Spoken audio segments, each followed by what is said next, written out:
White হাউসে Trump Zelensky বৈঠক যুদ্ধ বন্ধে রাশিয়া ও ইউক্রেনের সঙ্গে কাজ করবে যুক্তরাষ্ট্র বললেন মার্কিন প্রেসিডেন্ট। যোগ দিয়েছেন ইইউ নেতারা।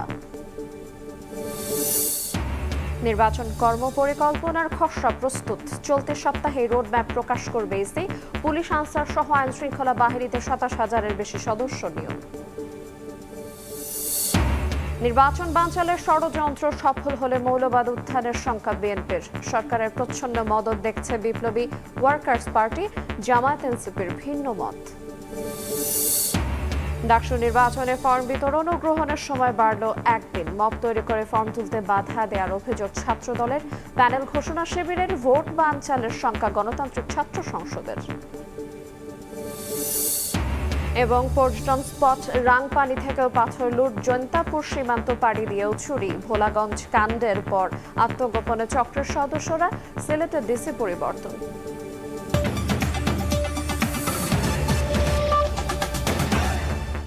দেখছিলেন শিরোনাম। প্রবাসের সময়ের সঙ্গে আছি আইরিন আয়াত।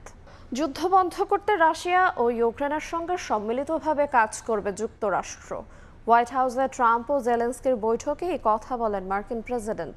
স্থানীয় সময় সোমবার হোয়াইট হাউসে ট্রাম্পের সঙ্গে বৈঠকে ইউক্রেনের প্রেসিডেন্ট বলেন, ওয়াশিংটন মস্কোর সঙ্গে ত্রিপক্ষীয় বৈঠকে বসতে প্রস্তুত কিয়েভ। একই সঙ্গে ইউক্রেনের জন্য নিরাপত্তা বিষয়ক সব ধরনের সহায়তা চেয়েছেন তিনি। স্থানীয় সময় সোমবার দুপুরে হোয়াইট হাউসে মার্কিন প্রেসিডেন্ট ডোনাল্ড ট্রাম্পের সঙ্গে বৈঠকে বসেন ইউক্রেনের প্রেসিডেন্ট ভলোদিমির জেলেনস্কি। এ সময় ভাইস প্রেসিডেন্ট জেডি ভ্যান্স, পররাষ্ট্রমন্ত্রী মার্কো রুবিও এবং বিশেষ দূত স্টিভ উইটকফ সহ বেশ কয়েকজন শীর্ষ পর্যায়ের কর্মকর্তারা উপস্থিত ছিলেন। বৈঠকে যুদ্ধবিরতিকে নিছক একটি ধারণা উল্লেখ করে ট্রাম্প বলেন তিনি স্থায়ী শান্তি চাইছেন। একই সঙ্গে যুদ্ধ বন্ধ করতে রাশিয়া ও ইউক্রেনের সঙ্গে সম্মিলিতভাবে যুক্তরাষ্ট্র কাজ করবে বলেও জানান তিনি। এমনকি যুদ্ধ পরবর্তী সময়ে ইউক্রেনের নিরাপত্তা নিশ্চিতে মার্কিন সেনাদের প্রত্যাহার করা হবে না বলেও জানান ট্রাম্প। জেলেনস্কির উদ্দেশ্যে তিনি বলেন ইউক্রেনকে সব ধরনের সহায়তা দেবে যুক্তরাষ্ট্র, তবে ন্যাটোর সদস্যভুক্ত হওয়া যাবে না বলেও জানান তিনি। ট্রাম্পের সঙ্গে তাল মিলিয়ে জেলেনস্কি বলেন ওয়াশিংটন মস্কোর সঙ্গে ত্রিপক্ষীয় বৈঠকে বসতে প্রস্তুত কিয়েভ। একই সঙ্গে ইউক্রেনের জন্য নিরাপত্তা বিষয়ক সব ধরনের সহায়তাও চেয়েছেন তিনি। এমনকি যুদ্ধ বন্ধে যুক্তরাষ্ট্রের ভূমিকাকে স্বাগত জানিয়ে জেলেনস্কি বলেন যুদ্ধ শেষ করতে কূটনৈতিক উপায় খুঁজতে প্রস্তুত তিনি। একই সঙ্গে যুদ্ধ থামাতে ইউরোপীয় মিত্রদের সহায়তা লাগবে বলেও জানান। বৈঠকে অংশ নিতে হোয়াইট হাউসে পৌঁছান ব্রিটিশ প্রধানমন্ত্রী কিয়ার স্টারমার, ইউরোপীয় কমিশনের প্রেসিডেন্ট ভন ডার লায়েন এবং ফরাসি প্রেসিডেন্ট ইমানুয়েল ম্যাখো। ইউক্রেনের প্রতিরক্ষা খাত, বিশেষ করে ড্রোন প্রযুক্তি ও উৎপাদন আরও শক্তিশালী করতে ইউরোপীয় ইউনিয়ন পাশে থাকবে বলে জানিয়েছেন ইউরোপীয় নেতারা। নাদিম মারজান, সময় সংবাদ। হোয়াইট হাউসে মার্কিন প্রেসিডেন্ট ডোনাল্ড ট্রাম্প ও ইউক্রেনের প্রেসিডেন্ট ভলোদিমির জেলেনস্কির বৈঠক চলছে। যোগ দিয়েছেন ইউরোপের নেতারাও। আমরা সরাসরি যাচ্ছি সেখানে। First, a phone call, and from there we are now where we are today, and that is, I think, if we play this well, we could end this, and we have to end this. We have to stop the killing. We have to stop the destruction of Ukraine's infrastructure. It is a terrible war, so I'm really excited, and let's make the best out of today and make sure that from today onwards we get this thing to an end as soon as possible. I really want to thank you for your leadership. What you are doing for Volodymyr, but of course also all the European colleagues. It is really crucial, and the fact that you have said I'm willing to participate in the security guarantees is a big step. It's really a breakthrough, and it makes all the difference. So also thank you for that. Well, NATO also has agreed from 2% to 5%, which is something that is a massive amount of money, and it's 2% that wasn't always paid to 5% that is paid.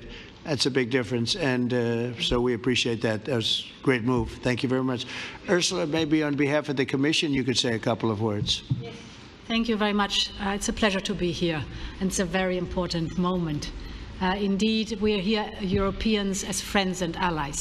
We had a fantastic NATO summit. Together as the two largest and biggest economies in the world, we had the largest trade deal ever agreed. And now we are here to work together with you on a just and lasting peace for Ukraine. Stop the killing. This is really our common interest, stop the killing. And indeed, it's very good to hear that we're working on the security guarantees, Article 5 lies security guarantees, so important. But I want to thank you also that you mentioned the thousands of Ukrainian children that have been abducted. And as a mother and grandmother, every single child has to go back to its family. This should be one of our main priorities also in these negotiations, to make sure that the children come back to Ukraine to their families. Thank you. And we did. I was just thinking we're here for a different reason, but we just a couple of weeks ago made the largest trade deal in history. So that's a big thing, and congratulations. That's great. Thank you very much, Ursula. Mr. Chancellor from Germany, a very great leader. Mr. President, dear Donald, many thanks for having us today. I think this is extremely helpful that we are meeting and hearing that the two of you are having such a good meeting today here in Washington. The next steps ahead are the more complicated ones now. The path is open. You opened it last Friday. But now the way is open for complicated negotiations. And to be honest, white হাউসে মার্কিন president Donald Trump ও ইউক্রেনের president Volodymyr জেলেনস্কির বৈঠক চলছে। আমরা এতক্ষণ সরাসরি সেখান থেকে যুক্ত ছিলাম। এবারে এই বিষয়ে বৈঠকের বিস্তারিত জানাতে যুক্তরাষ্ট্র থেকে যোগ দিচ্ছেন সহকর্মী হাসানুজ্জামান সাকি। সরাসরি যাচ্ছি তার কাছে। সাকি,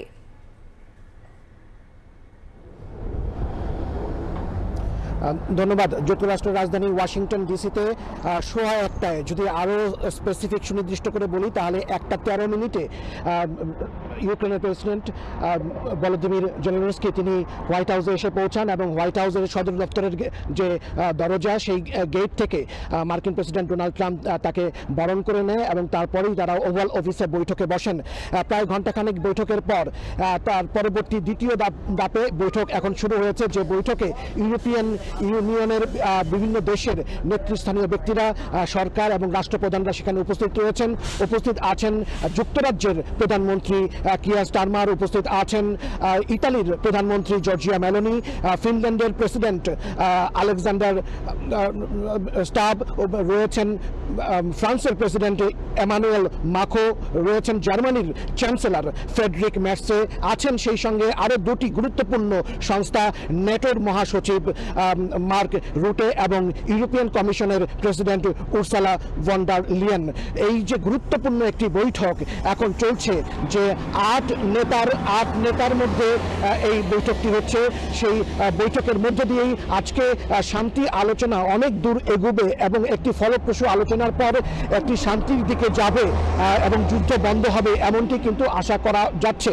ইতিমধ্যেই যে রাশিয়ার যে চাওয়া, সেই চাওয়ার সঙ্গে অনেকটাই একমত হয়েছেন মার্কিন প্রেসিডেন্ট ডোনাল্ড ট্রাম্প। সেইখান থেকে আমরা যে আলোচনা যেভাবে আগাচ্ছে, তাতে আমরা যেটি মনে করছি সেটি হচ্ছে যে রাশিয়া আগ্রাসন চালানোর পরে ইউক্রেনে যেসব জায়গাগুলো দখল করে ফেলেছিল, সেই সব দখলকৃত কিছু জায়গা, বিশেষ করে রাজধানী কিয়েভ, সেটি হয়তো রাশিয়া তারা ছেড়ে দেবে, সেখান থেকে সৈন্য প্রত্যাহার করে নেবে। অন্যদিকে ইউক্রেনের যে কয়েকটি ভূখণ্ড রয়েছে, ডনবাস একটি খুব গুরুত্বপূর্ণ দুটি শহরকে নিয়ে সেটি দখল করে আছে রাশিয়া, এবং দীর্ঘদিন যাবৎ 2014 সাল থেকে সেখানে আরেকটি শহর ক্রিমিয়া, সেটিও কিন্তু যেটি আনুষ্ঠানিকভাবে আন্তর্জাতিকভাবে ইউক্রেনের ভূখণ্ড, যেটি রাশিয়ার দখলে আছে, সেটি রাশিয়াই দখলে রাখবে, এমন একটি সমঝোতার মধ্য দিয়ে কিন্তু শান্তি আলোচনাটি এগুচ্ছে।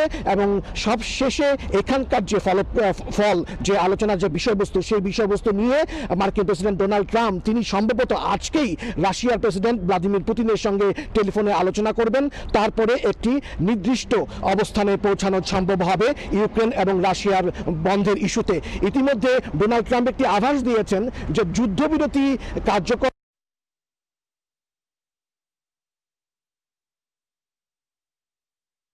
সেই সঙ্গে যে শান্তি চুক্তি, সেই শান্তি চুক্তিটি হয়তো বাস্তবায়ন হবে। এখন যে বৈঠক চলছে ইউরোপীয় বিভিন্ন দেশের সঙ্গে এবং ইউক্রেনের প্রেসিডেন্টের সঙ্গে মার্কিন প্রেসিডেন্ট ডোনাল্ড ট্রাম্প, সেই শান্তি চুক্তিটি হয়তো বাস্তবায়ন হবে। এখন যে বৈঠক চলছে ইউরোপীয় বিভিন্ন দেশের সঙ্গে এবং ইউক্রেনের প্রেসিডেন্টের সঙ্গে মার্কিন প্রেসিডেন্ট ডোনাল্ড ট্রাম্পের, সেই বৈঠকের পর কিভাবে কোন দিকে এখন আলোচনা গড়ায় তা হয়তো বোঝার জন্য, দেখার জন্য হয়তো আমাদের আরও কিছুটা সময় অপেক্ষা করতে হবে। তবে এই ছিল আমার কাছে মোটামুটি এখন যে বৈঠক চলছে সেই বৈঠকের সর্বশেষ। আপনাকে ধন্যবাদ। হাসানুজ্জামান সাকি, সময় সংবাদ, যুক্তরাষ্ট্র। আমরা সরাসরি যুক্ত ছিলাম নিউ ইয়র্ক থেকে। অন্য প্রসঙ্গ, নির্বাচনী রোডম্যাপের খসড়া প্রস্তুত, অনুমোদন পেলে চলতি সপ্তাহেই প্রকাশ করা হবে বলে জানিয়েছেন ইসি সচিব আখতার হোসেন। সোমবার দুপুরে আগারগাঁওয়ে নির্বাচন ভবনে ব্রিফিংয়ে তিনি আরও জানান, তরুণদের জন্য আলাদা বুথ রাখার বিষয়টি এখনও চূড়ান্ত হয়নি। আইনশৃঙ্খলা পরিস্থিতি নিয়ে এই মুহূর্তে উদ্বেগের কোনো কারণ দেখছে না ইসি। ফেব্রুয়ারিতে ত্রয়োদশ সংসদ নির্বাচন আয়োজনে প্রস্তুতি সারছে নির্বাচন কমিশন। এরই মধ্যে স্বচ্ছ ব্যালট বাক্সের লক, লাল গালা, অফিসিয়াল সিল সহ 8 ধরনের সামগ্রিক কেনাকাটা শেষ করেছে সাংবিধানিক প্রতিষ্ঠানটি। নির্বাচন সামনে রেখে সোমবার কমিশনের নেয়া বিভিন্ন সিদ্ধান্ত তুলে ধরেন কমিশনের সিনিয়র সচিব। জানান, নির্বাচনী রোডম্যাপের খসড়া প্রস্তুত, অনুমোদন পেলে চলতি সপ্তাহেই প্রকাশ করা হবে। একটা কর্মপরিকল্পনার ব্যাপারে বলা হচ্ছিল, ড্রাফটটা করা হয়েছে, ড্রাফটটা এখন কমিশনে দিয়ে আমরা অ্যাপ্রুভ করবো। আমার বিশ্বাস যে এটা আমরা এই সপ্তাহের ভিতরে আপনাদেরকে দিতে পারবো। 82টা কনস্টিটিউয়েন্সি সম্পর্কিত যে আপত্তি আসছে সেটা আমরা শুনানি 24শে অগস্ট থেকে শুরু করবো, 4 দিন একটানা। এই নির্বাচনকালীন আইন শৃঙ্খলা তো উদ্বেগ প্রকাশ করার কোনো যুক্তিসঙ্গত কারণ নেই। সচিব জানান, ভোট কেন্দ্র বাড়ছে না, 3000 ভোটারের জন্য থাকবে একটি কেন্দ্র। নতুন 22 রাজনৈতিক দলের তথ্য তদন্ত করতে মাঠ পর্যায়ের চিঠি দেওয়া হয়েছে। ভোট কেন্দ্র সংখ্যা বাড়বে না, যৌক্তিক বিবেচনায় যদি বাড়ে, সেটা পুরুষদের জন্য এটা আছে 500 জনের জন্য একটা বুথ, এটাকে আমরা যদি 600-তে করতে পারি তাহলে দেখা যেতে পারে যে আমরা অ্যাকোমোডেট করতে পারবো। 22টা দলের যেটা আমরা প্রাথমিকভাবে যাদেরকে আমাদের মনে হচ্ছে যে মাঠ পর্যায়ে পাঠানো দরকার, আমরা সেটা পাঠিয়ে দিয়েছি। এদিন বিকেলে সিএসসির সঙ্গে বৈঠক শেষে IRI এর আঞ্চলিক পরিচালক জানান, ভোট সামনে রেখে রাজনৈতিক দলগুলোকে কারিগরি সহযোগিতা দিতে চান তারা। কাউসারা চৌধুরী কুমু, সময় সংবাদ, ঢাকা। নির্বাচন ঘিরে পুলিশ, আনসার সহ বিভিন্ন আইনশৃঙ্খলা বাহিনীতে 27,000-এর বেশি সদস্য নিয়োগ দেওয়া হয়েছে বলে জানিয়েছেন স্বরাষ্ট্র উপদেষ্টা জাহাঙ্গীর আলম চৌধুরী। সোমবার বিকালে সচিবালয়ে আইনশৃঙ্খলা সংক্রান্ত উপদেষ্টা পরিষদ কমিটির বৈঠক শেষে এই কথা জানান তিনি। 15,851 জন পুলিশ আমরা নতুন নিয়োগ দিয়েছি। বিজিবি হলো 4,469 জন, আনসার হলো 5,551 জন, ফায়ার হলো 208 জন, আর কারা হলো 1558 জন। প্লাস আমরা র্যাবে যারা ছিল প্রায় আমরা অলমোস্ট আগের র্যাবের থেকে আমরা নতুন র্যাবে নিয়ে আসছি। মব জাস্টিসের ব্যাপারে আলোচনা হলো, মব জাস্টিসটা যত কমায় আনা যায়। একে আমি বলবো না যে মব জাস্টিস এলিমিনেট হয়ে গেছে। এদিকে নির্বাচন বানচালের ষড়যন্ত্র সফল হলে মৌলবাদ উত্থানের শঙ্কা রয়েছে বলে জানিয়েছেন বিএনপি নেতারা। মৌলবাদ নিয়ে বক্তব্যে আওয়ামী বয়ানের সঙ্গে মিল দেখছেন এনসিপি নেতারা। জামায়াত নেতারা বলছেন, মৌলবাদ কোনো গালি নয়, তাদের মতবাদ জনকল্যাণমুখী। এদিকে উগ্রবাদীদের বাড়ন্তের পেছনে সরকারের প্রচ্ছন্ন মদদ রয়েছে বলে মনে করছে বিপ্লবী ওয়ার্কার্স পার্টি। ভোট, নির্বাচন পদ্ধতি, সংবিধান, রাষ্ট্র সংস্কার ও জুলাই হত্যার বিচার নিয়ে রাজনৈতিক দলগুলোর মধ্যে চলছে বিতর্ক। নির্বাচন না হলে মাথাচাড়া দেবে ফ্যাসিস্টরা, এমন শঙ্কার সঙ্গে মৌলবাদ ও চরমপন্থার উত্থানের শঙ্কাও প্রকাশ করেছেন বিএনপির শীর্ষ নেতারা। চরমপন্থা বা মৌলবাদের অভয়ারণ্য যেন কোনোদিন পরিণত হতে না পারে, সেটিও কিন্তু আমাদের প্রত্যাশা, সেটিও আমাদের লক্ষ্য। দলটির নেতারা বলছেন, দেশের মানুষ যখন নির্বাচনমুখী, তখন কিছু ধর্মভিত্তিক রাজনৈতিক দল শর্তের বেড়াজালে জনগণকে নির্বাচন থেকে বঞ্চিত করার ষড়যন্ত্র মেতেছে। এতে মৌলবাদ ও চরমপন্থার উত্থান ঘটতে পারে বলেও আশঙ্কা তাদের। মাস কিলিং হয়েছিল 58-এ, এবং সেই নেতৃত্ব দিয়েছিল আজকে যে দল বেশি লাফালাফি করতো সেই দলের নেতা। তারপরে ভর করে আইয়ুব খান মার্শাল ল ঘোষণা করেছিল, এবং আজকে সেই পাকিস্তানে এখনো গণতন্ত্র ঠিক মতো কাজ করছে না। বাংলাদেশে এখন একটা সুযোগ এসছে, সেই সুযোগটা যদি বাংলাদেশের মানুষকে থেকে বঞ্চিত করে কিছু দল, সেই দলগুলো মোটামুটি ভাবে ধর্মভিত্তিক দল, তো ন্যাচারালি সন্দেহ করা যায় যে তারা এইটা করে গণতন্ত্রকে দীর্ঘায়িত করে এদেশে এরকম কিছু উত্থান করার চেষ্টা করছে। তবে এমন শঙ্কা নিয়ে অন্য রাজনৈতিক দলগুলোর বক্তব্যে আছে ভিন্নতা। নতুন রাজনৈতিক দল নাগরিক পার্টির নেতারা বলছেন, মৌলবাদ ট্যাগিং আওয়ামী বয়ান, যা দেশের অনেক মানুষের জীবন ধ্বংস করেছে, যার শিকার বিএনপিও। মৌলবাদ বা চরমপন্থা বলে এখানে আসলে এক ধরনের রাজনৈতিক ট্যাগিং আমরা দেখে থাকি। একই সাথে এখানে মৌলবাদ, চরমপন্থা বা ওয়ার অ্যান্ড টেররের যে পলিটিক্সটা, সেই পলিটিক্সের কিন্তু ভিকটিম তারেক রহমান নিজেই, এবং সেটা আমরা দেখেছি যে দীর্ঘ 15 বছর ধরে শেখ হাসিনা এখানে যে পলিটিক্সটা ফ্যাসিবাদ কায়েম করছেন, সেখানে তার অন্যতম একটা টুলস ছিল যে মৌলবাদ, চরমপন্থা বলে সাধারণত এই ধরনের যারা পলিটিক্স করছেন তাদেরকেও দমন করা। সিস্টেমটাই যদি জামায়াত নেতাদের দাবি তারা আল্লাহর আইন ও সৎ লোকের শাসন প্রতিষ্ঠায় কাজ করছে। কেউ মৌলবাদকে গালি মনে করলেও তাদের মতবাদ জনকল্যাণমুখী। আল্লাহর আইন এবং সৎ লোকের শাসন প্রতিষ্ঠার জন্য কাজ করছি। এখন এটাকে কেউ যদি মৌলবাদ নাম দিয়ে এটাকে একটা গালি হিসাবে চালাইতে চায়, এটা তার কাছে গালি হতে পারে। আমি মনে করি মৌলবাদটা কোনো গালি না, এটা মানুষের কল্যাণকামী একটা মতবাদ, কোনো চরমপন্থা। এদিকে বিপ্লবী ওয়ার্কার্স পার্টির নেতারা বলছেন, ধর্মকে সামনে রেখে রাজনৈতিক প্রোপাগান্ডা সামনে আসছে। উগ্রবাদীদের বাড়বাড়ন্তের পেছনে সরকারের প্রচ্ছন্ন মদত রয়েছে বলে মনে করেন তারা। আবার এখানে একটা জঙ্গিবাদের উত্থান ঘটছে কিনা, চরম একটা ডানপন্থা দক্ষিণপন্থার উত্থান ঘটছে কিনা, এরকম একটা উদ্বেগ আশঙ্কা নানা জায়গা থেকে আমরা দেখছি। বাংলাদেশের যে বহুত্ববাদী সমাজ, এই সমাজ কখনো কোনো উগ্রবাদকে কখনো কিন্তু এখানে প্রশ্রয় দেয়নি। তবে এই পরিস্থিতিটা কিছুটা বাড়তে পেরেছে। সরকারের মনে হচ্ছে একটা প্রচ্ছন্ন একটা ছত্রছায়া এসব শক্তির পেছনে কাজ করছে। দেশের বর্তমান সংকট ও শূন্যতা নিরসনে দ্রুত নির্বাচন প্রয়োজন বলে মনে করে গণতান্ত্রিক শক্তিগুলো। রাজনৈতিক দিক থেকে আহমেদ সালেহীন, সময় সংবাদ, ঢাকা। ডাকসু নির্বাচন ঘিরে সরগরম ঢাকা বিশ্ববিদ্যালয়। মনোনয়ন ফর্ম বিতরণ ও গ্রহণের সময় বাড়লেও আরও একদিন। অভিযোগ পাল্টা অভিযোগ করছে ছাত্র সংগঠনগুলো। ছাত্রদলের অভিযোগ, মব তৈরি করে মনোনয়ন ফর্ম তুলতে বাধা দেওয়া হয়েছে, তৈরি হয়নি লেভেল প্লেইং ফিল্ড। প্রশাসনের বিরুদ্ধে শিবির ও নিষিদ্ধ ছাত্রলীগকে পুনর্বাসনের অভিযোগ তুলেছেন ইমি মেঘমল্লার নেতৃত্বাধীন প্যানেল। প্রার্থী তালিকা দিয়েছে ছাত্র শিবির। এদিকে ফজিলাতুন্নেসা মুজিব হলে লাঞ্ছিতের ঘটনা তদন্তে 4 সদস্যের কমিটি গঠন করেছে ঢাবি প্রশাসন। উৎসবমুখর পরিবেশের মধ্য দিয়ে শেষ হলো ডাকসু নির্বাচনের মনোনয়ন ফর্ম সংগ্রহ। কেন্দ্রীয় সংসদের 565টি এবং হল সংসদ নির্বাচনে 1226টি মনোনয়ন ফর্ম সংগ্রহ করেন শিক্ষার্থীরা। সোমবার সন্ধ্যায় মধুর ক্যান্টিনে সংবাদ সম্মেলনে নির্বাচন বানচালের ষড়যন্ত্র চলছে বলে অভিযোগ করে ঢাকা বিশ্ববিদ্যালয় ছাত্রদল। নেতারা বলেন, মব তৈরি করে মনোনয়ন ফর্ম তুলতে বাধা সৃষ্টি করা হয়। জাতীয়তাবাদী ছাত্রদলের নেতাকর্মীরা মনোনয়ন ফর্ম সংগ্রহ করতে গেল, প্রথম দিনেই তাদেরকে বাধা প্রদান করা হলো। আমরা বারবার অবগত করেছি যে এখন পর্যন্ত বিশ্ববিদ্যালয় প্রশাসন লেভেল প্লেইং ফিল্ড নিশ্চিত করতে পারেনি। একদল শিক্ষার্থী এই ডাকসুকে বানচাল করার ষড়যন্ত্র করছে।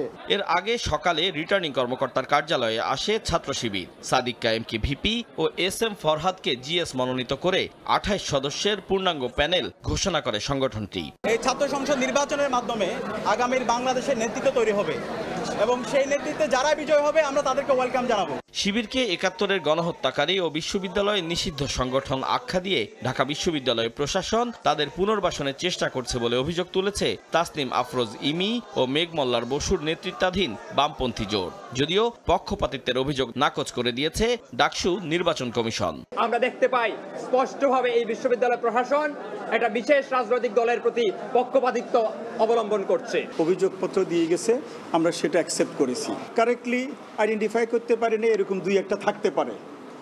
সেটা ভোটের আগের দিন পর্যন্ত যদি ধরা পড়ে, তাদেরকে আমাদের যেই যাচাই বাছাই কমিটি আছে সেখান থেকে বাদ দেওয়ার ব্যবস্থা আছে। চিফ রিটার্নিং কর্মকর্তা বলেন, কারো বিরুদ্ধে অভিযোগ প্রমাণিত হলে বাতিল করা হবে প্রার্থিতা। সংগ্রহ করেছে ছাত্র। আতাউর কাউসার, সময় সংবাদ, ঢাকা। এদিকে ডাকসু নির্বাচনে মনোনয়নপত্র বিতরণ ও গ্রহণের সময় একদিন বাড়ানোর ভোট বানচালের শঙ্কা প্রকাশ করেছেন বাংলাদেশ গণতান্ত্রিক ছাত্র সংসদের আহ্বায়ক আবু বাকের মজুমদার। নির্বাচন বানচালের উদ্বেগ প্রকাশ করে নেতারা বলেন যে কোনো অপচেষ্টার বিরুদ্ধে সাধারণ শিক্ষার্থীদের পাশে থাকবে গণতান্ত্রিক ছাত্র সংসদ। সোমবার রাতে ঢাকা বিশ্ববিদ্যালয়ের TSC এলাকায় সংবাদ সম্মেলনে তিনি বলেন, ডাকসু নির্বাচনে প্রশাসন কোনো নির্দিষ্ট দলের পক্ষ নিলে সাধারণ শিক্ষার্থীরা তা মেনে নেবে না। এ সময় ডাকসুর আচরণ বিধি ভঙ্গে প্রশাসনের ব্যর্থতা রয়েছে বলেও মন্তব্য করেন গণতান্ত্রিক ছাত্র সংসদের নেতারা। প্রশাসন নির্দিষ্ট গোষ্ঠীর প্রতি যে ধরনের পক্ষপাত দুষ্ট পক্ষ নিচ্ছেন, সেই পক্ষ নিলে ক্যাম্পাসের সাধারণ শিক্ষার্থীরা এটাকে কোনোভাবে মেনে নেবে না। ডাকসুর লেভেল প্লেইং ফিল্ড নেই বলে অভিযোগ প্রকাশ করে তারা, যেটিকে আমরা ডাকসু বানচালের প্রচেষ্টা হিসেবে দেখি এবং এই ধরনের বক্তব্যের মধ্য দিয়ে নির্বাচন কমিশনের উপর এক ধরনের প্রেশার ক্রিয়েট করা হচ্ছে বলে আমরা মনে করি। সিলেটের আরেকটি পর্যটন স্পট রাংপানিতেও পাথর লুটপাট করছে সংঘবদ্ধ চক্র। জয়ন্তাপুর সীমানা পেরিয়ে ভারতে ঢুকেও চুরি করছে চক্রটি। ভোলাগঞ্জ কাণ্ডের পর আত্মগোপনে আছে চক্রের সদস্যরা। প্রশাসন বলছে অভিযান ও নজরদারি জোরদার করা হয়েছে। দিগান শেখের ছবিতে আমিনুল ইসলামের রিপোর্ট। এখান থেকে কোনো পাথর উঠবে না। বছরের পর বছর আইন শৃঙ্খলা রক্ষাকারী বাহিনীর চোখ ফাঁকি দিয়ে রাংপানি পর্যটন এলাকায় চলছে পাথর লুট। বাংলাদেশের সীমারেখা পেরিয়ে ভারতে ঢুকে সিলেটের জৈন্তাপুরের শ্রীপুরে একটি চক্র পাথর লুট করছে বলে বহুবার অভিযোগ উঠেছে। গত বছর আগস্টে সরকার পতনের পর থেকে দুই দেশের সীমান্ত উত্তপ্ত থাকলেও দৌরাত্ম্য কমেনি চোর চক্রের। তবে সাদা পাথর কাণ্ডের পর আত্মগোপনে চক্রটির সদস্যরা। মাঝে মধ্যে বিএসএফ দৌড়ানি দেয়। হ্যাঁ, ইদের বিএসএফ ওর তো চলে আসে, তারা আবার বিএসএফ চলার পরে উপরে উঠে গেলে আবার ওরা যায় নৌকা নিয়ে পাথর নিয়ে আসে। বিএসএফ তো সবসময় বর্ডার থাকে না, রাত করে বেশি থাকে না। কত বছর ধরে অবস্থা এটা তো চলতেছে, আমার বুঝ হতে পর্যন্ত দেখতেছে 20-30 বছর। পর্যটন এলাকাগুলোতে পাথর চুরি বন্ধে গত কয়েকদিন ধরেই কঠোর অবস্থানে প্রশাসন। রাংপানি এলাকাতেও চলছে অভিযান। পুলিশ বলছে নজরদারি বাড়ানো হয়েছে। গণঅভ্যুত্থান পরবর্তী বাংলাদেশে যে পুলিশ বাহিনী বলেন, প্রশাসনিক বলেন, যে জটিলতা সৃষ্টি হচ্ছে, আমরা চাচ্ছি যে এই জটিলতাগুলো মুক্ত হোক। নিজে ম্যাজিস্ট্রেট হিসাবে আমাদের এসিলেন্ট এই জায়গায় উপস্থিত আছেন, সেই ব্যাপারে পরবর্তী স্টেপ কি হবে তার নির্দেশনা অনুযায়ী পরবর্তী স্টেপ হবে, আইনানুগ ব্যবস্থা হবে, সমস্যা নেই। পর্যটন স্পট থেকে লুট হওয়া প্রায় 1.5 কোটি ঘনফুটের বেশি পাথর ফিরিয়ে আনার চেষ্টা করছে জেলা প্রশাসন ও যৌথ বাহিনী। তবে পাথর প্রতিস্থাপন ধীমে তালে চলছে বলে জানান স্থানীয়রা। আমিনুল ইসলাম, সময় সংবাদ, সিলেট। এদিকে নিষেধাজ্ঞা উপেক্ষা করে সিলেটের ভোলাগঞ্জে পাথর উত্তোলনের পক্ষে একাত্তা অবস্থানে ছিল বিএনপি, জামায়াত, ইসলামী আন্দোলন সহ অধিকাংশ রাজনৈতিক দল। আর এই সুযোগ নিয়ে শুরু হয় লুট। এ ঘটনায় রাজনৈতিক দলগুলো পরস্পরকে দোষারোপ করে বলছে হাজার হাজার মানুষের জীবন জীবিকার দিকে তাকিয়ে সীমিত আকারে পাথর উত্তোলনের কথা বললেও হরিলুটের ঘটনাকে সমর্থন করেন না তারা। আর বিশ্লেষকরা বলছেন রাজনৈতিক দল, সরকার ও প্রশাসন দায় এড়াতে পারে না কেউই। শাকির আহমেদের রিপোর্ট। সিলেটের ভোলাগঞ্জের সাদা পাথর দেশি বিদেশি পর্যটকদের কাছে এ যেন এক বিস্ময়। পাথর লুটের পর আকর্ষণীয় এই পর্যটন কেন্দ্রটি হারিয়েছে জৌলুস। হঠাৎ এই হরিলুটের নেপথ্যে কারা, এমন প্রশ্নের উত্তর খুঁজতে গেলে বের হয় রাজনৈতিক সম্পৃক্ততা। ভোলাগঞ্জের কোয়ারির ইজারা বাতিল ও পাথর উত্তোলনের নিষেধাজ্ঞাকে উপেক্ষা করে প্রায় সব রাজনৈতিক দল পাথর উত্তোলনের পক্ষে দাঁড় করিয়েছিল নানা যুক্তি। গত বছরের সেপ্টেম্বরে পাথর উত্তোলনের নিষেধাজ্ঞাকে ভারতীয় আগ্রাসন দাবি করে ইসলামী আন্দোলন বাংলাদেশের পক্ষ থেকে বলা হয়, দ্রুত পাথর উত্তোলন না করলে ভয়াবহ বন্যার সৃষ্টি হবে। তবে দলটির মুখপাত্র বলছেন ইসলামী আন্দোলন লুটের ঘটনায় সম্পৃক্ত নয়। সবকিছু ঠিক রেখে পাথর যদি তোলা যেত, মানুষের জীবনযাত্রাটাও যাতে ঠিক থাকে, আমাদের কথা ছিল এটা। আমরা তো কাউকে বলি নাই লুটপাট করার জন্যে। চলতি বছরের জুনে পাথর তুলতে নিষেধাজ্ঞা প্রত্যাহারের দাবিতে বিক্ষোভ মিছিল ও মানববন্ধন করে পাথর সংশ্লিষ্ট ব্যবসায়ী, মালিক, শ্রমিক ঐক্য পরিষদ।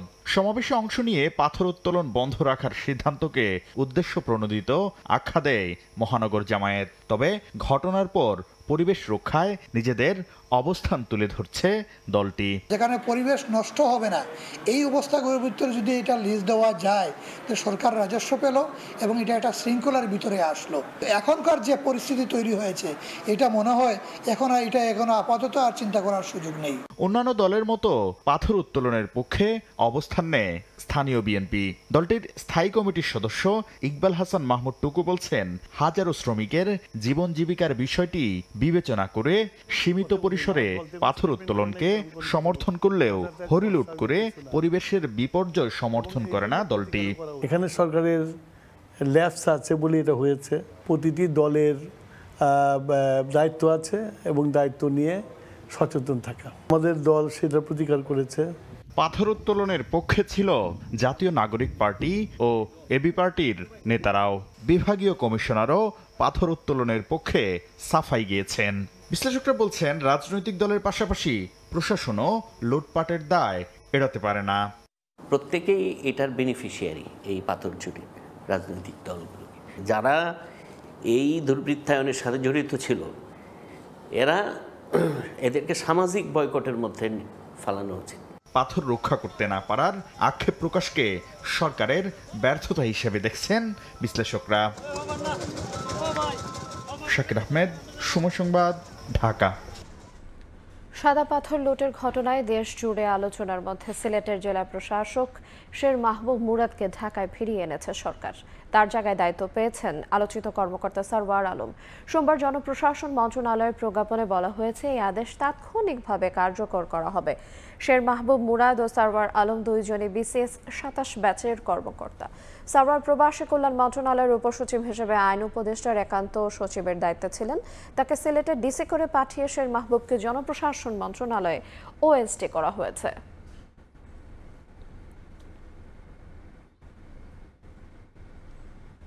প্রকৃতির উপর মানুষের নির্মম আচরণে হারিয়ে যাচ্ছে দেশীয় মাছ। সোমবার সকালে চীন মৎস্য সম্মেলন কেন্দ্রে জাতীয় মৎস্য সপ্তাহের উদ্বোধনী অনুষ্ঠানে এ কথা বলেন প্রধান উপদেষ্টা। মাছ রফতানি বাড়ানোর পাশাপাশি সামুদ্রিক মৎস্য সম্পদ আহরণে গবেষণায় জোর দেন ডক্টর মোহাম্মদ ইউনুস। দেশে প্রাণীজ আমিষের ৬০% আসে মাছ থেকে। উৎপাদন বাড়াতে সারা দেশে ২০ থেকে ২৫ হাজার মাছের অভয়াশ্রম গড়ে তোলার লক্ষ্যে কাজ করছে অন্তর্বর্তী সরকার। অভয়াশ্রম গড়ে তুলি দেশি মাছে দেশ ভরি, এই প্রতিপাদ্যকে সামনে রেখে শুরু হলো জাতীয় মৎস্য সপ্তাহ। সোমবার উদ্বোধন করেন প্রধান উপদেষ্টা ডক্টর মোহাম্মদ ইউনুস। আমি এর শুভ উদ্বোধন ঘোষণা করছি। প্রধান উপদেষ্টা বলেন, প্রকৃতির উপর নির্দয় আচরণ আর ব্যবস্থাপনার অভাবে হারিয়ে যাচ্ছে দেশি জাতের মাছ। যে প্রকৃতি আমাদের কাছে এটা এনে দিল, তার প্রতি সদয় হবার কথাটা আমাদের কাছে চিন্তা করতে হবে। এটাই আমার কাছে মনে হয় সবচেয়ে গুরুত্বপূর্ণ বিষয়। কারণ আমরা এত নির্দয় হচ্ছি, অন্যান্য জিনিসের সঙ্গে মাছও বোধহয় আমাদের কপাল থেকে ছুটে যাবে। আমাদের বর্জ্য তো দিচ্ছি পানির ভেতরে ঢুকিয়ে। এই বর্জ্য যে বিষ হয়ে আবার আমাদের প্রতি আসছে, সেটাও আমরা গ্রাহ্য করছি। জলবায়ু পরিবর্তনের ফলে মৎস্য উৎপাদনে বিরূপ প্রভাব পড়ছে। এ সকল ক্ষতিকর প্রভাব মোকাবেলার সমন্বিত টেকসই উত্তরণের কৌশল উদ্ভাবন করতে হবে। নিজস্ব চাহিদা মিটিয়ে মাছ রপ্তানি বাড়ানোর উদ্যোগ নেওয়ার আহ্বান জানিয়ে সামুদ্রিক মৎস্য সম্পদ আহরণে গবেষণায় জোর দেন ডক্টর ইউনুস। বিশাল সমুদ্র আমাদের জন্য অত্যন্ত গৌরবের একটি সম্পদ, আমরা পেয়ে গেছি। এই খাতে বিশাল সম্ভাবনা থাকলেও বাংলাদেশ এখনো তা পুরোপুরি কাজে লাগাতে পারেনি। আমাদের বঙ্গোপসাগরে সুষ্ঠু জরিপ পরিচালনা করে গভীর সমুদ্রে মাছ ধরার অঞ্চল চিহ্নিত করতে হবে। এর জন্য আমাদের গবেষণায় সক্রিয়ভাবে যুক্ত হতে হবে। অনুষ্ঠানে মৎস্য খাতে বিশেষ অবদানের জন্য এবছর ১৬ ব্যক্তি ও প্রতিষ্ঠানকে জাতীয় মৎস্য পদক তুলে দেন প্রধান উপদেষ্টা। নাজমুস সালেহী, সময় সংবাদ, ঢাকা। ঋণের নামে প্রায় ৮৫৮ কোটি টাকা আত্মসাতের অভিযোগে এক্সিম ব্যাংকের সাবেক চেয়ারম্যান নজরুল ইসলাম মজুমদার সহ ২১ জনের বিরুদ্ধে মামলা করেছে দুদক। আর চটপটি দোকান ও দুটি রেস্তোরাঁ দেখিয়ে ৮০ কোটি টাকা আত্মসাতের অভিযোগে মামলা হয়েছে এস আলম গ্রুপের চেয়ারম্যান সাইফুল আলম সহ ২০ জনের বিরুদ্ধে। যশোরের সাবেক এমপি কাজী নাবিল আহমেদের বিরুদ্ধেও হয়েছে মামলা। চট্টগ্রাম নগরীতে চটপটির দোকান ও দুটি রেস্তোরাঁর মাধ্যমে ফার্স্ট সিকিউরিটি ইসলামী ব্যাংক থেকে ২৩৪ কোটি টাকা ঋণের নামে লোপাটের অভিযোগে গেল জানুয়ারিতে অনুসন্ধানের নামে দুদক। অনুসন্ধান শেষে ৮০ কোটি টাকা আত্মসাতের অভিযোগে মামলা করেছে সংস্থাটি। এজাহারে বলা হয়েছে, ঋণ গ্রহণ করে নওরোজ এন্টারপ্রাইজের মালিক নাজমি নওরোজ, তবে প্রকৃত অর্থে ঋণের টাকা যায় এস আলম গ্রুপের চেয়ারম্যান সাইফুল আলমের পকেটে। এ ঘটনায় ২০ জনকে আসামি করা হয়েছে। ঋণ হিসাবে ৭৯,৯৬,৬৯,০০০ টাকা অন্যত্র সরিয়ে এবং তা পরিশোধ না করে এবং সেখান থেকে পরবর্তীতে টাকাগুলো নগদ, পে অর্ডার এবং অন্য হিসাবে স্থানান্তরের মাধ্যমে আত্মসাতের অপরাধ প্রমাণিত হয়। এক্সিম ব্যাংক থেকে ঋণের নামে প্রায় ৮৫৮ কোটি টাকা আত্মসাতের অভিযোগে ব্যাংকটির সাবেক চেয়ারম্যান নজরুল ইসলাম মজুমদার, বর্তমান চেয়ারম্যান নজরুল ইসলাম স্বপন, সাবেক এমডি ফিরোজ সহ ২১ জনের বিরুদ্ধে মামলা করা হয়েছে। Exim bank PLC head office corporate শাখা ঢাকার ৮৫৭ কোটি টাকারও বেশি অর্থ আত্মসাৎ এদিন 109 কোটি টাকার সন্দেহজনক লেনদেন ও 7 কোটি 35 লাখ টাকার অবৈধ সম্পদ অর্জনের অভিযোগে যশোর 3 আসনের সাবেক এমপি কাজী নাবিল আহমেদের বিরুদ্ধে মামলা করেছে দুদক। তাসলিম তৌহিদ, সময় সংবাদ, ঢাকা। বিদেশে শ্রমিক পাঠানোর অনিয়মের জন্য এখন পর্যন্ত কোনো এজেন্সি বা ব্যক্তিকে শাস্তির আওতায় আনা হয়নি, যা মধ্যপ্রাচ্য থেকে ভিসা কম পাওয়ার কারণে বলেই জানান প্রধান উপদেষ্টার আন্তর্জাতিক বিষয়ক বিশেষ দূত লুৎফে সিদ্দিকী। সোমবার বিকেলে রাজধানীর আগারগাঁও আর্কাইভ মিলনায়তনে বাংলাদেশ থেকে জাপানে উচ্চশিক্ষা কর্মী প্রেরণের সম্ভাবনা ও চ্যালেঞ্জ শীর্ষক সেমিনারে এ কথা বলেন বিশেষ দূত। তিনি জানান, জাপানে শ্রমিক বা শিক্ষার্থী পাঠাতে যেন সিন্ডিকেট না হয় সেদিকে খেয়াল রাখতে হবে।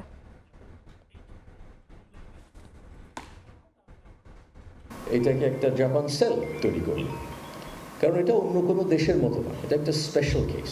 যে ভুল অ্যাভয়েড করা যায় সেই ভুলগুলো করে ফেলি, তাহলে এটা ঠিক হবে না। আমাদের সামনে যে সুযোগটা আছে, যে সম্ভাবনাটা আছে, এটাকে আমরা ঠিকভাবে অ্যাভেল করতে পারবো না। তো এটা করতে হবে, সেজন্য আমাদের পক্ষ থেকে, সরকারের পক্ষ থেকে কিভাবে সাহায্য করা যায় সেটা আমরা চেষ্টা করছি। বাংলাদেশ থেকে বিশ্বের বিভিন্ন দেশের নাবিক সহ বিভিন্ন পদে কর্মসংস্থানের বিশাল সুযোগ রয়েছে বলে মনে করেন খাত সংশ্লিষ্টরা। সোমবার বিশ্ব সাহিত্য কেন্দ্রে সি অ্যাফেয়ার্সের এক সেমিনারে আয়োজন করে অ্যাকুয়ামেরিন বাংলাদেশ লিমিটেড। অনুষ্ঠানে নাবিক সহ খাত বিশেষজ্ঞরা বলেন, বিশ্ব মেরিটাইম শিল্পে বাংলাদেশের দক্ষ জনবল প্রেরণে নতুন করে কাজ শুরু করেছে চীনের সাংহাইয়ের এমসি গ্রুপ ও সিংহান শিপিং। এ সময় সিংহান শিপিং এর জেনারেল ম্যানেজার বলেন, বাংলাদেশের মানুষের পেশাদারিত্ব, দক্ষতা ও প্রতিযোগী মানসিকতার কারণেই এই দেশের জনবল নিয়ে কাজ করছে প্রতিষ্ঠানটি। দক্ষ তরুণদের বিশ্বজুড়ে কর্মসংস্থান সৃষ্টি করে রেমিটেন্স বাড়ানোর লক্ষ্যে কাজ করার কথা জানান অ্যাকুয়ামেরিন চেয়ারম্যান দীপক কুমার দাস।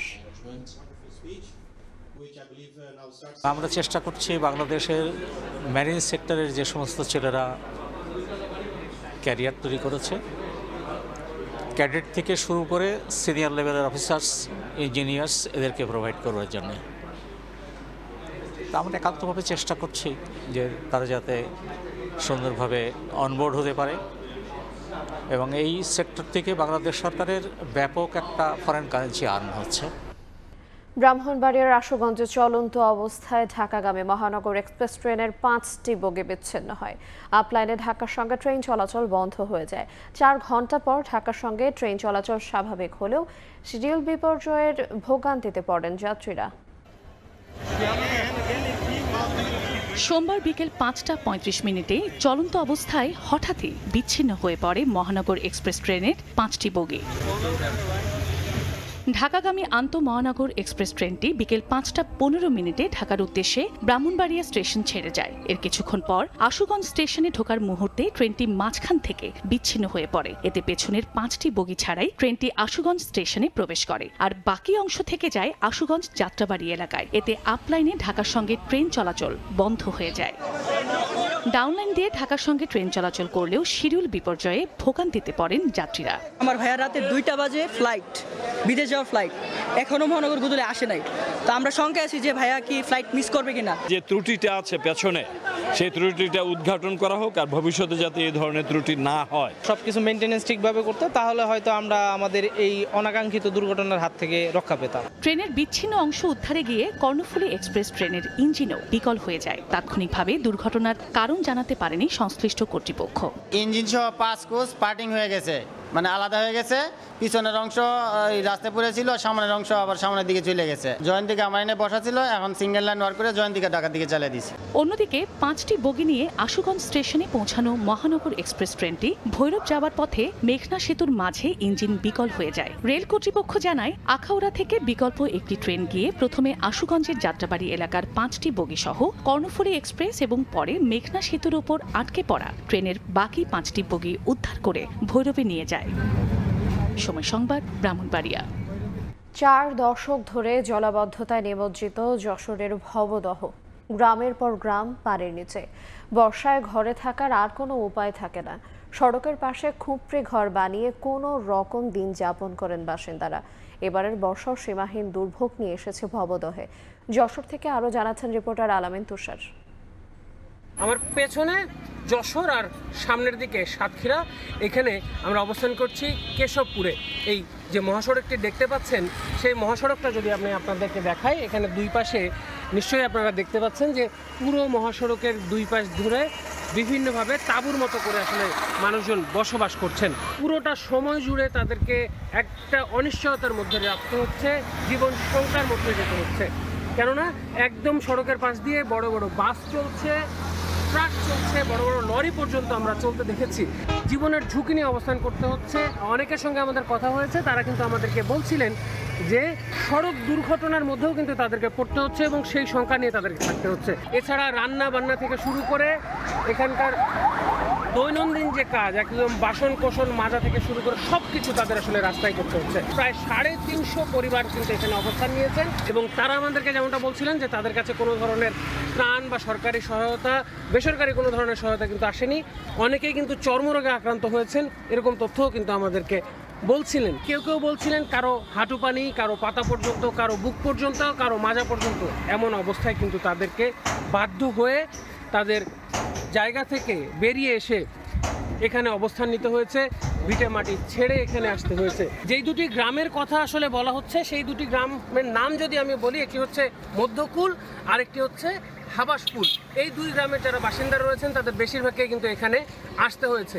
তাদের এই যে অবস্থান, সেটা দেখেই কিন্তু বোঝা যাচ্ছে যে ভবদাহের যারা রয়েছেন তাদেরকে ঠিক কতটা কষ্টের মধ্য দিয়ে তাদের জীবনযাপন করতে হচ্ছে। ভবদাহ থেকে আল আমিন তুষার, সময় সংবাদ, যশোর। দক্ষিণ আফ্রিকার প্রবাসী বাংলাদেশিদের রেমিটেন্স সেবা সহজ করতে প্রোমো কোড উদ্বোধন করেছে নেক মানি সাউথ আফ্রিকা। কেপটাউনে আয়োজিত এক অনুষ্ঠানে এর সুবিধার ঘোষণা দেওয়া হয়। কেপটাউনের বিসমিল্লা রেস্টুরেন্টে অনুষ্ঠানে যোগ দেন প্রবাসী বাংলাদেশিরা। বক্তারা জানান, নতুন প্রোমো কোড ব্যবহারে প্রবাসীরা ঘরে বসে দ্রুত রেমিটেন্স পাঠাতে পারবেন, যা দেশে রেমিটেন্স প্রেরণে বাড়তি প্রেরণার যোগান দেবে। অনুষ্ঠানে সভাপতিত্ব করেন Mohammad Nasrullah নাসরু।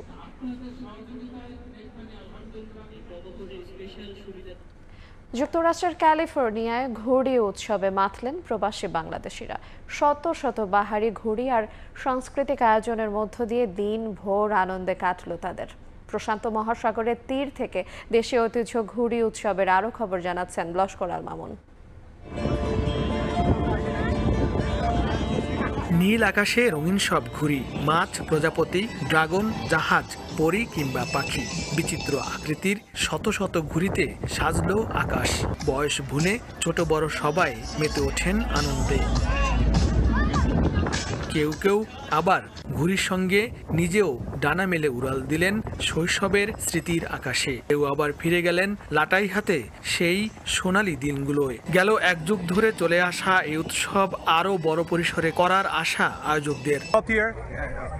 Annual kite festival আমাদের লোকজন অনেক হয়েছে, তো গতবারের তুলনায় is like I can say 2-3 times more.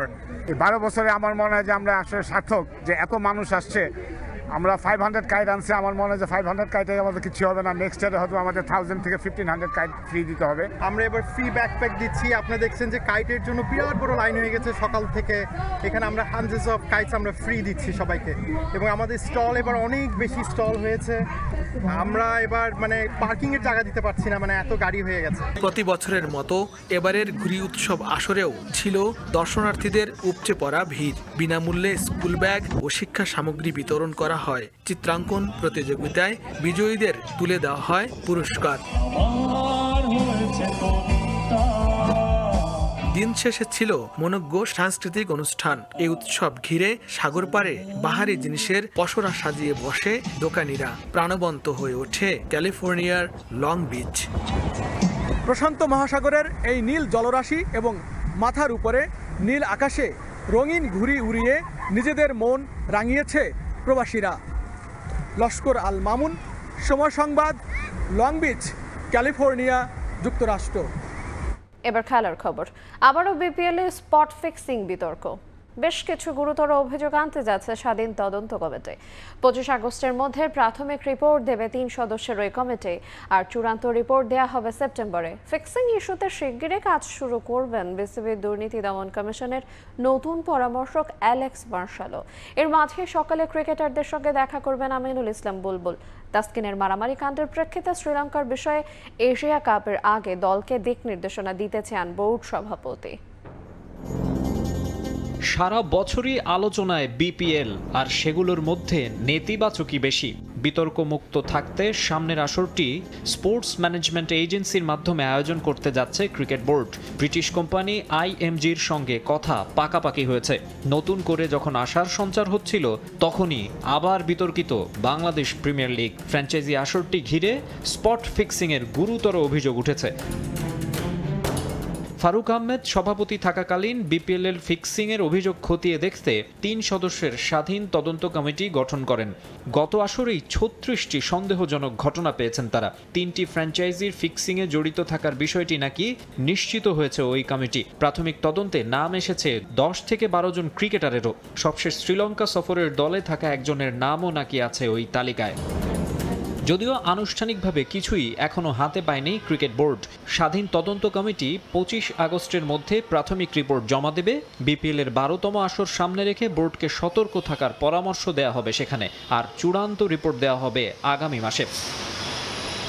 এসবের মাঝে বিসিবির দুর্নীতি দমন কমিশনে পরামর্শক হিসেবে যোগ দিচ্ছেন আইসিসির অ্যান্টি কারাপশন ইউনিটের জেনারেল ম্যানেজার হিসেবে 7 বছর দায়িত্ব পালন করা অ্যালেক্স মার্শাল। কালক্ষেপণ করার সুযোগ নেই তার। ঢাকায় এসেই বসতে হচ্ছে বিসিবি কর্মকর্তাদের সঙ্গে।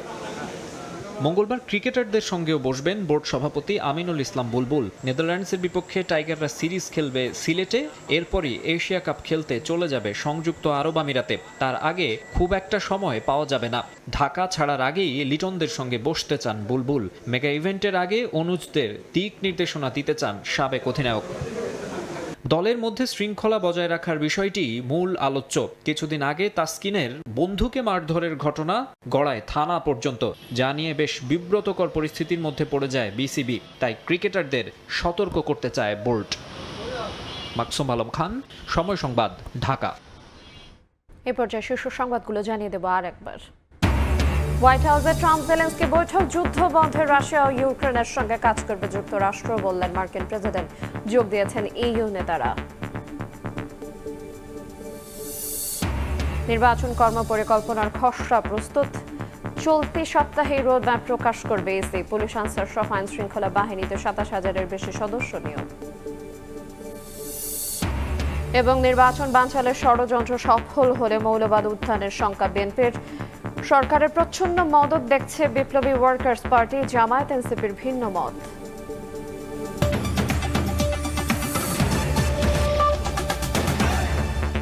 এই ছিল প্রবাসের সময়। সঙ্গে থাকুন সময়ের।